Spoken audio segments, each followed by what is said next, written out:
Hey everybody, how you doing? Good afternoon. It's 5:49 p.m. Eastern, which would make it 2:49 p.m. in Oakland. I hope everybody is well. I am putting out, which would make it 2:49 p.m. in Oakland. I hope everybody is well. I am issuing this news regarding an upcoming set of lawsuits, plural, that will attack the environmental impact report, the final draft, the final EIR of Howard Terminal, primarily because, and in accordance with AB 734, the complainants assert that the City of Oakland did not address the concerns regarding about the project within the 35-day window laid out for the City of Oakland to do precisely that. So, in part, in order to beat a deadline that would hit at the end of the day, Monday, April 4th, a set of lawsuits will be released, which will start a process that the opponents hope will lead to the appropriate adjustment in the Howard Terminal Plan to meet their concerns as laid out by their many comments. To the end of describing this problem, I wrote the piece that I'm going to read to you.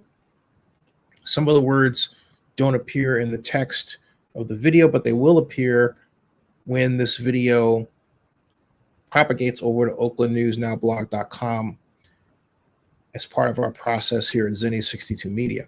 At any rate, this is what I wrote, which lays out the problem. Howard Terminal update, CEQA lawsuits coming after next week, April 4th, 2022. As if the Oakland Athletics and the City of Oakland and Oakland Mayor Libby Schaaf didn't have enough to deal with on the matter of Howard Terminal, based on a tip sent to Zenny 62 Media and for Oakland News Now blog and Zenny 62 YouTube, here's new news. Several lawsuits will be filed under AB 734 Bonta, the California Environmental Quality Act, Oakland Sports Misuse Project. That's the legislation. The lawsuits will start the mediation process laid out in AB 734 Bonta, which allows Howard Terminal opponents to start a court-ordered review of the Howard Terminal final environmental impact report, and based on the many comments offered pointing to a number of concerns and deficiencies in the land use format for the planned ballpark for the Oakland Athletics. The lawsuit filings are based on the overall complaint that the City of Oakland and the Oakland A's have not used the 35-day review period to address the issues raised by the comments regarding Howard Terminal's final environmental impact report, and can be seen at the website waterfrontballparkdistrict.com. The City of Oakland's response to the comments, which take up over 3,400 pages, are marked by many examples that are together dismissive of concerns raised by the community. Here's an item. Comment suggests that the maritime reservation scenario is a, quote, reasonably foreseeable consequence of the project should the port exercise its right to utilize the maritime reservation area for the inner harbor turning basin expansion that it is currently studying. The City of Oakland wrote that part that I just read. And they continue with, by picking out comment A-12-7, which reads, the comments, that's the comment that they reference. Comment A-12-7, which says, in part, reasonably foreseeable consequence of the project should the port exercise its right to utilize the maritime reservation area for the Inner Harbor Turning Basin project that is currently stating is the maritime reservation scenario. So this commenter says, hey, look, the maritime option is something that the port can do. That's what the commenter is saying, okay? Now, the city's response is this. The comments are incorrect. The project sponsor, this is the city talking, if you will, the project sponsor is not proposing expansion of the turning basin as part of its project and has no role in the Port of Oakland's future decision to terminate or not the project sponsor's development rights to some or all of approximately 10 acres referred to as the maritime reservation area if the port deems that area necessary to accomplish the expansion of the turning basin. And they refer to draft EIR page 3-37. Moreover, this is the city continuing, the proposed project and the potential turning basin expansion by the port that led to the maritime reservation scenario have independent utility, and the port may pursue the turning basin expansion with or without the proposed project, that is Howard Terminal. The port has not yet decided whether to exercise their option and construct a turning basin, and at this point, the EIR cannot speculate whether they will do so. That's one example. Overall, the question is this an example of CEQA being weaponized to stop Howard Terminal, or does it prove that Howard Terminal indeed ignored community input? Oakland A's and Howard Terminal Ballpark District fans will undoubtedly see the lawsuits as one more example of how CEQA is weaponized to stop development projects in California. Ironically, the promise of affordable housing at Howard Terminal is under the threat of termination, just as affordable housing projects up and down the state of California have been harmed by CEQA-based attack, legal attack. But the size and complexity of the Howard Terminal project has caused the very push for affordable housing to be erased by opposition to it for other reasons. The main issue for many opponents, future expected growth in cargo volume through the Port of Oakland. For them, the City of Oakland has not addressed the maritime issue, and the Mayor of Oakland has not brokered a deal between the Oakland Athletics and the maritime community. The loss of truck handling at Howard Terminal was not and has not been countered by plans for a modern truck stop facility.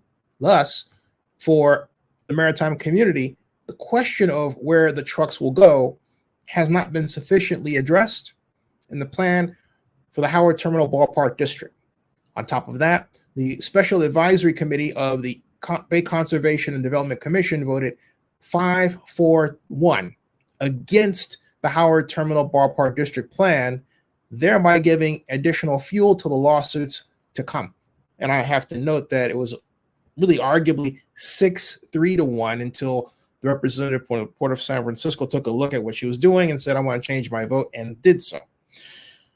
As Oakland mayoral race candidate Seneca Scott, who also ran for the Oakland City Council seat currently held by Carol Fife, said to me on the phone, the City of Oakland's rather edgy tone in its response to community comments regarding the EIR is, quote, pretty typical with the way the City of Oakland does business.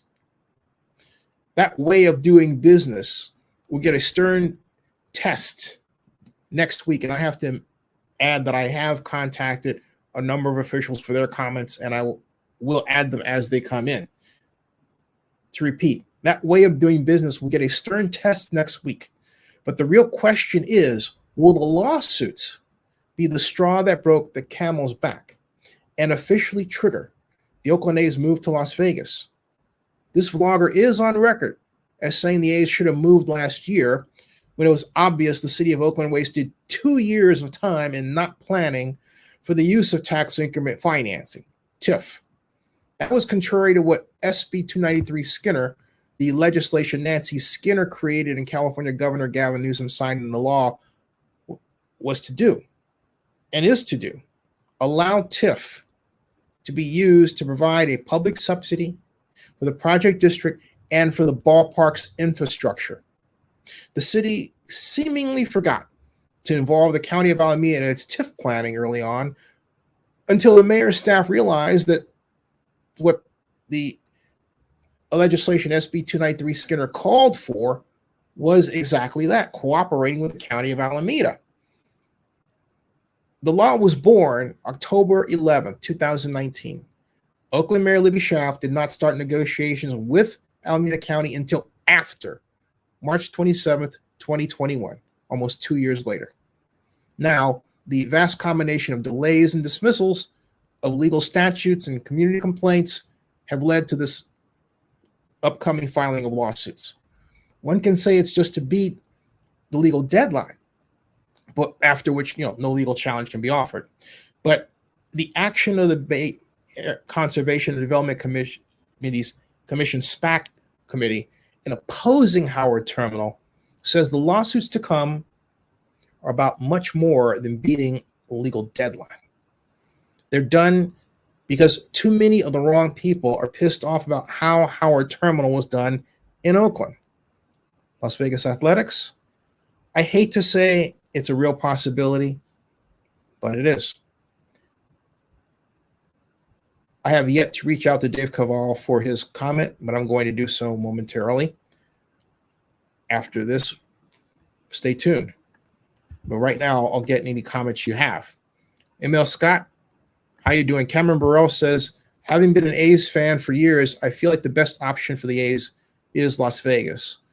And sadly, I have to agree. I know there are people who don't like Brandon, my friend Brandon Jones, that I made the comment that the A's should be in Las Vegas. But this has taken too long. And the Athletics, for a host of reasons, are not in a position where they can basically wait for the city to get its collective act together.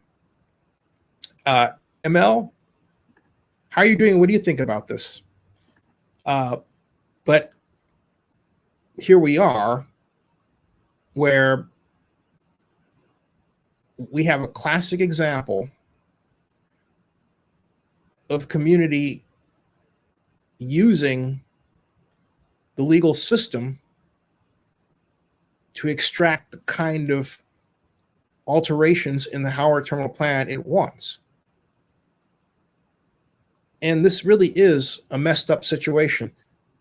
The city and the Athletics could have turned around a long time ago and said, look, we recognize the concern regarding the impact on the maritime community, and we're willing to meet with the maritime community and make specific adjustments to the plan to meet their concerns. Instead, nothing's been done. Nothing. There's no turning basin option. There's no new truck stop. There's no concrete example of a series of walkways that allow people to go over the rail tracks and have great access to the 55 acres of Howard Terminal land that is just beyond the rail tracks. There's no attempt that one can tactfully, that means get your hands on, look at, and say, all right, this plan expressed by a virtual reality model or 3D model does indeed meet our requirements for a development project that fuses together sports, entertainment, and maritime activities at Jack London Square / Howard Terminal, and in a way that assures the Port of Oakland's economic health well into the next several decades. That was not done. And I don't know that it's going to be done in a timely fashion, when these lawsuits are filed. This is not, when I'm reporting to you, the expression of a dream. I would wish that this didn't happen. This is done because I received the tip that this is precisely what's going to go down. And it comes, note, I didn't mention the matter of the call for this to be put to a public vote, because that's an idea that was floated. There has been nothing done of a concrete nature to assure that that idea will happen. By contrast, these lawsuits are concrete. They're going to be filed, and they're going to happen by next week. That much is certain. So the other question is, and I really don't have the answer to that yet, where will these lawsuits push the schedule to? And the main problem there is the city has not done the work to establish an enhanced infrastructure financing district to use tax increment financing. So the wasted 2 years that I pointed to in my introduction has really gone beyond that, and it's still ticking that clock. It's still a problem. The most recent language the city uses says, hey, we are basically considering the idea. There has not been, to this date, the expected tax subsidy number that Dave Cabal was looking for when we opened the year. By contrast, the National Football League has announced that it's working with the state of New York to receive $850 million public subsidy. That's still actually less than the subsidy that would be let for this project of north, well, actually a total tax increment revenue take of $1,600,000,000, of which you could then bond $800 million. So that would put it at now 50 million less of what the NFL is coming up with. So the difference between the Bills project and the Major League Baseball / Oakland, City of Oakland project is that we know what the number looks like over there. Excuse me, really over here, because I referred to we know what the number looks like over here in New York. It's 850 million. But we don't know what the number looks like officially over here with respect to the athletics in the City of Oakland. And that's because the mayor chose to call it that way. That's the mayor's fault.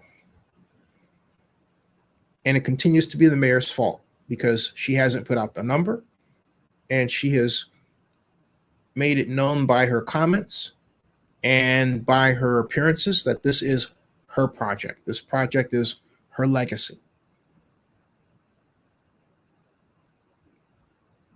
But she has mishandled it to a point where it is, I hate to use the term progressed, but done just that, progressed to this point.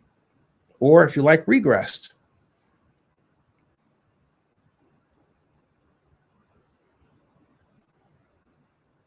Does this spell the end of the Howard Terminal project? It is a significant blow. The news alone is a significant blow, because this spells one gigantic word, writ large: delay. The bugaboo of many public-private partnerships in California. Delay. The one word you don't hear many times at all in the Nevada and in particular Las Vegas parlance. That's why Mark Davis went there. Well, that's one reason. The other reason he went there is marked by $750 million. Okay. And I'm not one who's opposed to public subsidy either. Public subsidy is an expression of government's ability to not just make a project happen, but to carve out that project in a way that really can benefit the community through union jobs, through affirmative action hiring goals and policies, through the use of and identification of minority and women businesses to go into these facilities. Those examples and many more examples you get of the public being able to be part of a very expensive project for a private organization, in this instance, the Oakland Athletics. There's nothing wrong with that. Eric Sterling says, Zenny, it's over. Just too many hurdles. These people are just incompetent. I tire of it. I'm done. Eric, I feel you. I feel you big time. I really do. Because this should not have happened. If the city were paying attention, it should have known this scenario was in our collective face, that these lawsuits would be filed, and it should have gotten ahead of it and done everything it could to make sure that wasn't going to happen. But it didn't. So here we are, left with a question one more time.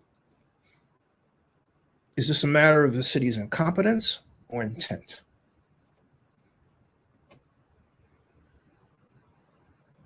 And I keep leaning back on what I originally said regarding the quest to retain the Raiders in Oakland. The city of Oakland has to prove it has the will and the initiative to complete big projects.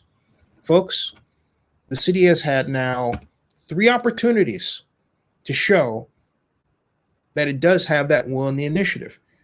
It failed to do so in the case of the Warriors when the now late Ed Lee proved that he and his city of San Francisco staff, of which he was the mayor of San Francisco, indeed had the will and the initiative to complete the big project of ripping the Warriors away from Oakland and bringing them to San Francisco, to a point where now the NCAA Elite Eight that was once held in Oakland, I was there,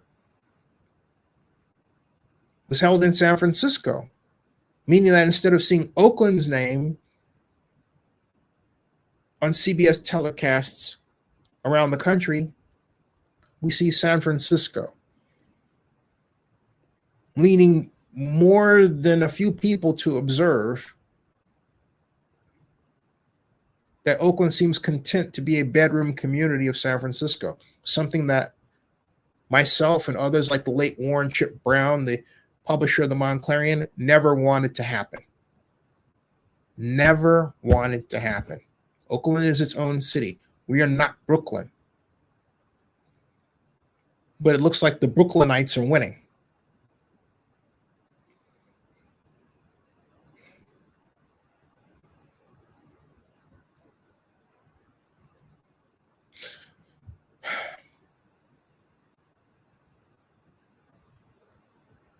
Sometimes I think it's a good idea myself to sue the city. I know what's supposed to be done here. I have known it. I'm the person who told Dave Cavall about SB 628 Beal. Dave said that public money could not be used for a ballpark project in California. I said to him, it was not only there to be used, that he would need it to build affordable housing at Jack London Square. He was not going to get a ballpark without a subsidy that will allow the construction of affordable housing at Jack London Square. I had pegged $85 million for that from the start. So the whole raison d'etre of tax increment financing at Howard Terminal was to cause the construction of affordable housing. Some of you out there turned it around, including the mayor, and used it to say, well, we're not going to do that. We're going to basically soak the rich and we're going to have them pay for it. I don't care if a person's a billionaire or not. No one is stupid enough to use their own money to pay for a housing project they know will not generate enough revenue to pay for itself, but for a public subsidy. You're asking them to lose money. And people don't think through what that means, because the people who come up with that idea are not people who went through the process of having to build anything. They just haven't. Because if you had gone through the process of having to build anything, of running your own company, for example, you would know that to lose money you didn't plan to lose means that you don't even have enough money to maintain maintenance on a large project like that. Money doesn't grow on trees. And again, it's the power of the government's ability to bond money, to bring in large sums of money and then spread the payback out over long periods of time at low interest rates, that make projects like this possible. And when they're done properly with public subsidies, make ticket prices so low that you and I can still afford to go to those contests even today. Now you would say that's not true. Look at SoFi Stadium. And I would say, yeah, it's mostly privately financed by far.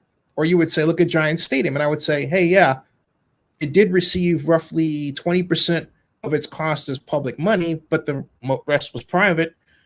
And we do see the impact of the Giants having had to pay off an $18 to $20 million a year debt. Fortunately, the Giants were so successful and so popular that the revenue gained as a result allowed them to do just that. It's a different time today. Okay. Thomas says Las Vegas is simply a better option. Oakland is no longer a prestigious location for professional sports franchise. Even worse is the buffoons in city management. I'm not going to call names. And I would push back on the idea that Oakland is no longer a prestigious location. Oakland is a prestigious location. The trouble is, and Thomas, I think you really opened up a great conversation about how Oakland thinks about itself, a conversation that is now decades long. When I worked to try to bring the 2005 Super Bowl to Oakland in 2000, I worked for the City of Oakland as a consultant. On a daily basis, I was met with a comment by a City of Oakland worker that Super Bowl Oakland would never happen. That person took their time to tell me that as I was walking by. I decided I wasn't going to hear that negative energy, and I made this person, by constant chant every morning or as I was getting my coffee, say Super Bowl Oakland. It took me 12 tries, and finally he started saying it as his habit. My point is, you have a City of Oakland worker taking the taxpayer money who doesn't believe in the City of Oakland's potential to do anything.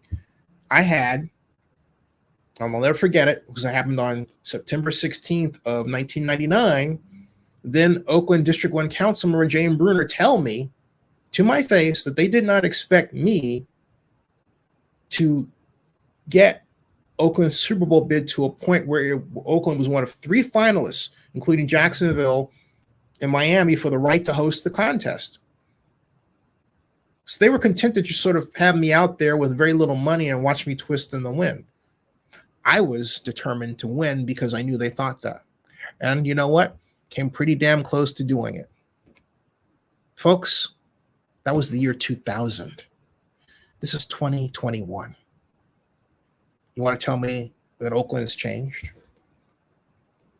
Okay. This is a long-term problem. And where it's going is that it's resulted in not just public-private partnerships, but public assistance not going where it needs to go to help people. Hence, we have a giant homeless problem. We have a homeless problem because we have working poor who can't afford homes. It's not that they're not buildable. And it's not that we don't have legislation to build them. We do. We don't use it. We not only don't effectively use tax increment financing in the form of SB 293 Skinner, we don't even use it in the form of SB 628B, which has been on the books since 2015.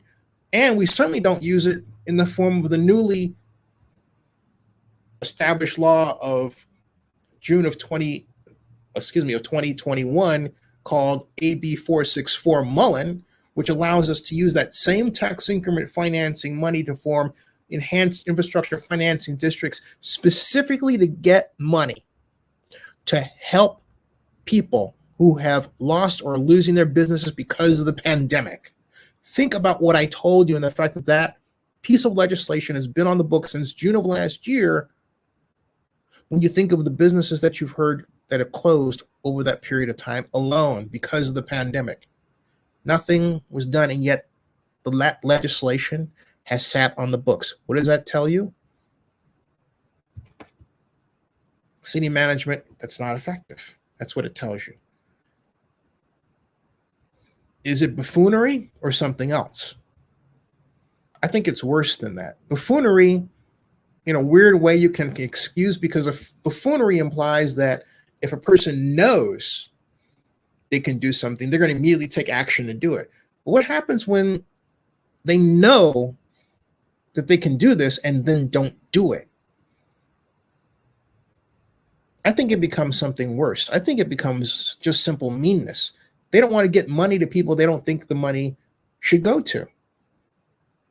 That's the sad fact of it. I tried to ignore that point of view, but I can't ignore that point of view anymore. You have people who run government, who want to control the government, and they want to quite literally have people sitting there begging for help from them rather than actually getting them out of a situation. How else to explain the situation we have?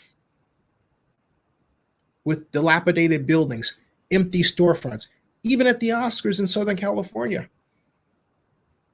I've covered the Oscars. I was with an Oscar setup credential, Oscar Sunday morning many times up until they stopped the setup credential program, I think in 2016. That building across the street, across Highland, that once had electronics store,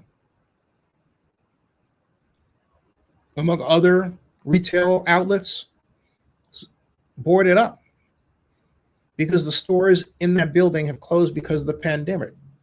Would that not be a perfect candidate for the application of AB 464 Mullen? The answer is yes, it would. But obvious by the fact of the way it looks across the street from the Academy Awards, nothing was done. And that's in the LA parlance. Okay? That's in the Los Angeles parlance. Think about it. Think about what I just told you. So up and down the state of California, we have a crisis of lack of government implementation of tools to help people maintain their businesses, their jobs, and their livelihoods, to lower the cost of housing so they can live. And we have people, we have council members in Oakland, Councilmember Taylor's like this, who's running for mayor, who believes that the city has to seek the highest and best use for property that it owns. In his mind, that means some level of housing that you can't afford.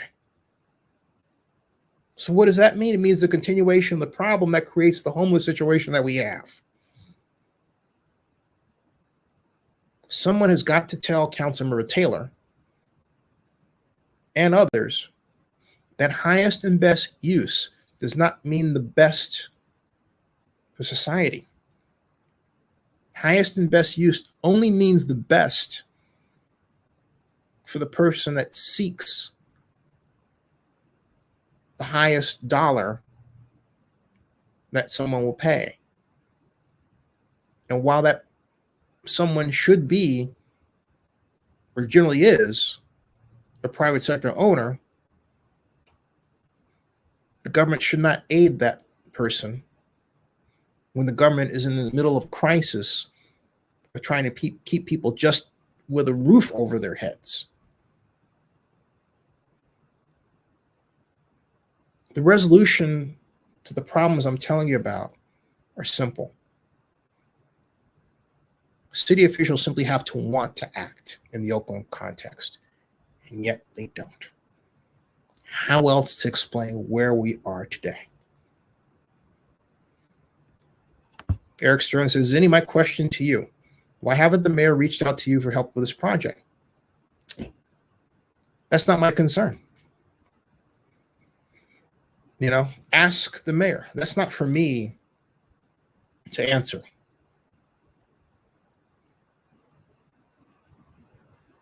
I mean, you know I've asked, okay? But look, if some people consider a victory that I'm not involved, I'm wondering, gosh, don't you have better things to do? You know what I mean? I mean, seriously? That's how you live your life? I don't want Zinni involved. Oh. But hey, there are people like that who are, you know, a little like that, okay? Just saying. But myself aside, there is a fact, Eric. And the fact is that Howard Terminal, regardless of who it is, doesn't have a project czar. A project czar is a person that has a fingertip feel for how a project is supposed to be built, what its problems may be, and how to solve them before they occur. I was the project czar for the Super Bowl. Robert Bob basically, well, no, not basically, Robert Bob did, when he was city manager turned city administrator, appoint me to be that person. And I was that person. I was liaison to the NFL. I was the creator of the plan. I created the Super Bowl Oakland plan. I created the plan that led to what is now a standard in the NFL in terms of Super Bowl cities, because I had sound problems to solve. For example, the first problem I had to solve was this. How do I make absolutely certain that in a Bay Area environment dominated by San Francisco and its almost 60,000 at the time hotel rooms, top quality hotel rooms, that Oakland isn't just simply forgotten and crowded out of the situation? What do I do? That was the question. The answer was something called Jack London's NFL Playland. A fence stylized around Jack London Square, creating a district within which we would allow admission at $30 a head. And we would have special stages and with concerts featuring some of the world's top acts, like the Rolling Stones, for example. That was my target. Combined with local Oakland performers representing the best in Oakland's culture. From rap to rock to punk.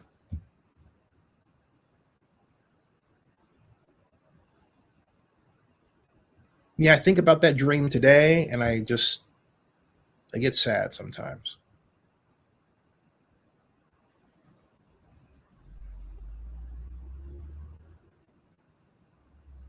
San Francisco actually did it. When San Francisco had Super Bowl 50, They had Super Bowl City. And Keith Bruce will tell you that what I did served to a degree as a guideline for them.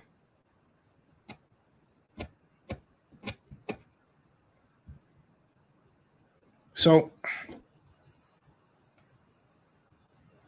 we had a situation where San Francisco was expected to and did host a Super Bowl, whereas Oakland didn't see itself as being able to do that, save for Robert Bobb, who said, I want to bring Super Bowls, plural, to Oakland. He was countered by Jerry Brown. And Jerry got upset with me. Truth. That he says, well, that money should go to someplace else. I said, what money?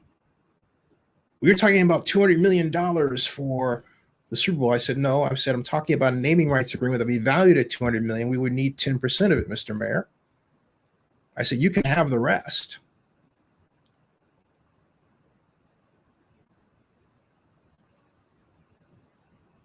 And Jerry knew he was wrong.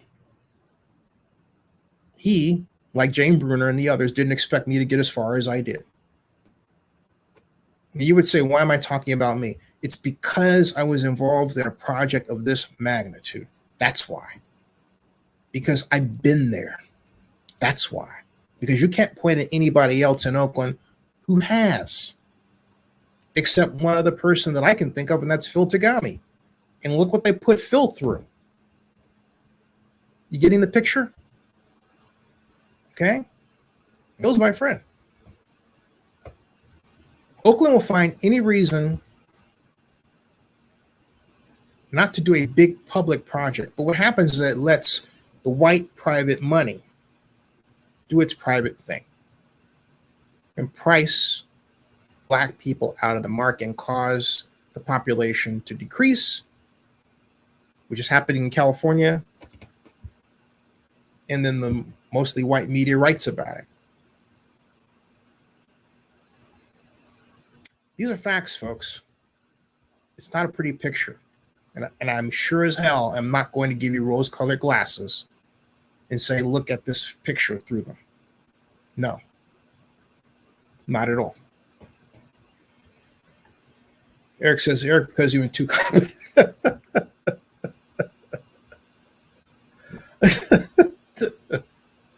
Thomas, there's a lot of truth in that. But my point is that it doesn't matter the name of the person, be it Zinni Abraham or Dan Doctoroff or Casey Wasserman or Heather Surface, who was the head of the Jacksonville Super Bowl project. Big projects like this call for czars. Libby held herself out as the czar, but Libby doesn't have that kind of background. She doesn't know how to, and I tested her on this deliberately. During a press conference where she was trying to act like I had never done this sort of thing before and was dictating to me how these projects work. She had the nerve to do that. So yeah, I deliberately threw a zinger at her. And I've known her for 32 years. But you know what? Friends don't treat friends like the way I was treated. I'm saying that publicly. When you know you have somebody that has a demonstrated path of success toward getting a project that no one thought could go anywhere to somewhere, and then you ignore them and you call them your friend, come on. Hey, I'm used to it from them. The city suffers. It doesn't matter if it's me or Phil. They chased Phil out of the city, basically.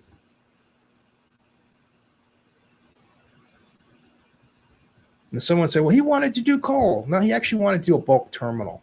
The trouble is that his plan for handling coal cleanly, which is doable, was necessary because the Oakland government wasn't subsidizing the project, and yet could. If Oakland government had subsidized the project, there would not have been the need to ship coal.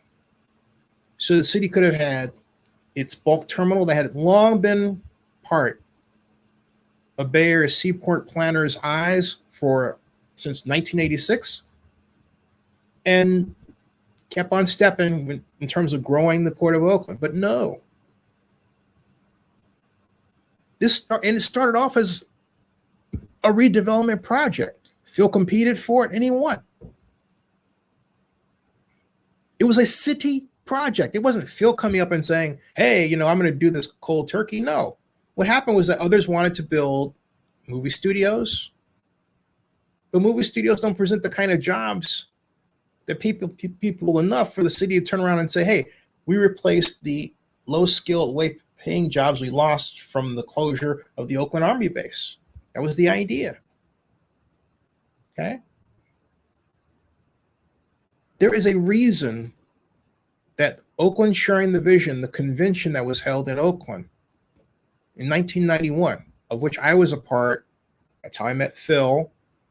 That's how I met Libby's parents and then Libby, among other people who are my friends to this day. There is a reason that the number one economic development project voted on by the attendees was what we now call the Oakland Bulk and Oversized Terminal. The trouble is, many of you who come later have no respect for Oakland's past and think you know a better future. Well, pat yourself on the back for the future that you constructed for Oakland. Nice going, brother.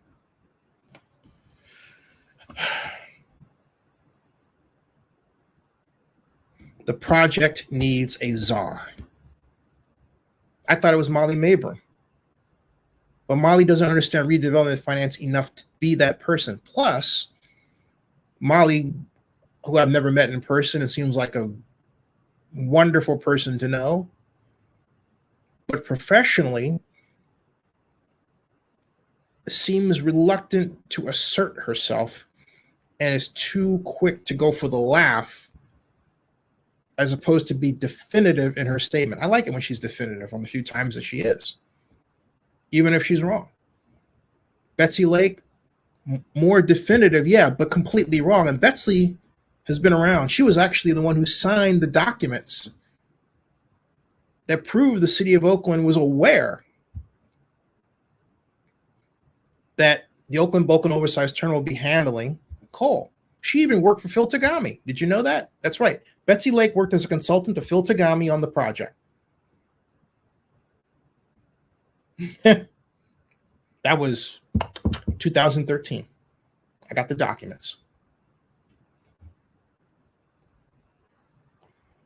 So, what does this spell? Failure. It spells abject failure. What we do about it is that Libby could tomorrow call and work with people she probably normally wouldn't call and get together a group of about 45 to 50 business people and community people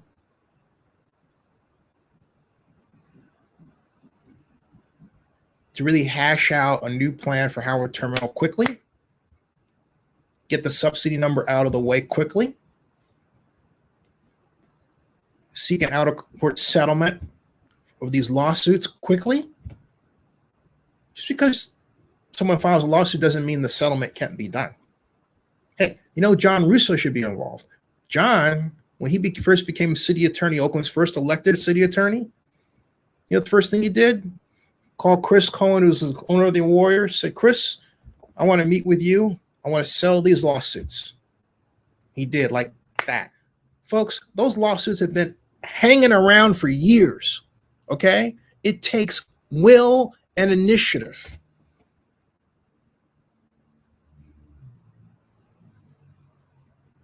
Will and initiative. But John Russo is another person the city of Oakland chased away. Why? Hey, Jean Kwan was the one who did it. Completely ridiculous how she treated John Russo. Completely ridiculous. John had had his fill. Engineered a way to be, through his relationships, city manager of Alameda, then went to Riverside, then went to Irvine, and then retired. Now he's a consultant. But all John saw in the city parlance was a mayor in Gene Kwan that basically wanted to cut off his income and his power. And for what? Gene lasted, what, one term?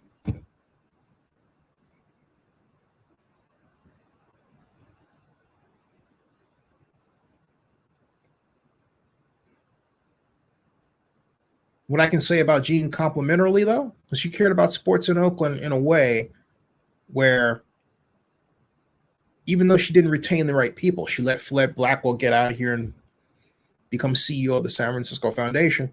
She had her heart in the right place.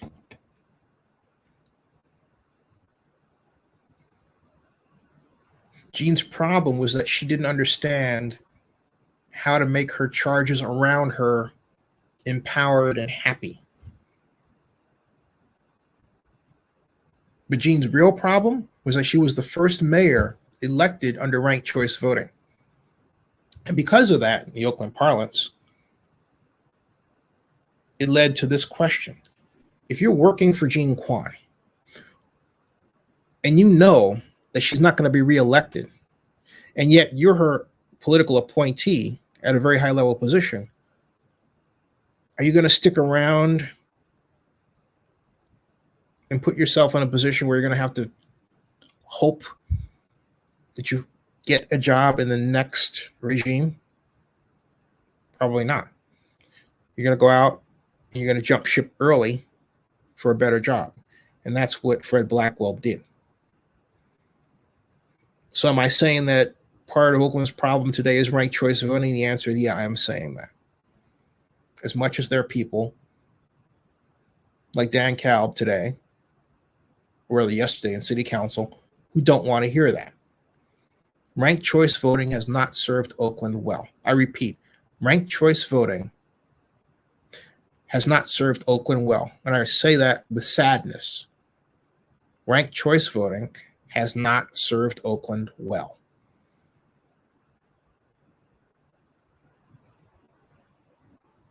Because it has created, along with term limits to mayors, an instability.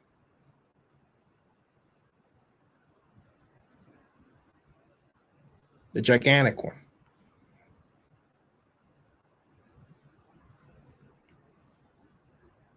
It used to be that you figured, hey, popular mayor sticks around for a third term, and you don't have to worry about a council member being voted out by a pissed off minority of people. And I'm not saying ethnic or racial, I mean a numerical minority of people. That if that person were ahead in the polls, it was a lead pipe block cinch that they were going to win the election. Great. As much as many of you don't like that, the fact of the matter is, it's easier to do long-term planning. Long-term planning and budgeting is the friend of large-scale public-private partnerships and projects. So what happens when you take away that, right? That's where we are. I'm simply presenting to you some facts that even I don't like, as one who is a big fan of ranked choice voting. A gigantic fan of ranked choice voting, me. But folks, it hasn't served us well. It just hasn't. Okay? Now, I'm not willing to go so far as giving up district elections. No. I like that the district has a watchdog. I think the plan we should have had was the one that the late Richard Winnie, my mentor, rest in peace, and Dick Spees, who was District 4 councilman for a long time, came up with, which called for not one but two at-large council members. Two people looking out for, the entire city's direction rather than one person. Okay. All right. So I've talked for almost an hour, presented this to you, and thank you for your participation. And, I don't see any other comments. I'm looking. I'll be back to talk about this later. It is 6:45 p.m. in the East, which means that it is 3:45 in the West. And on this very sad day, I say subscribe to Zenny62 and bookmark oaklandnewsnow.com. That ends this broadcast.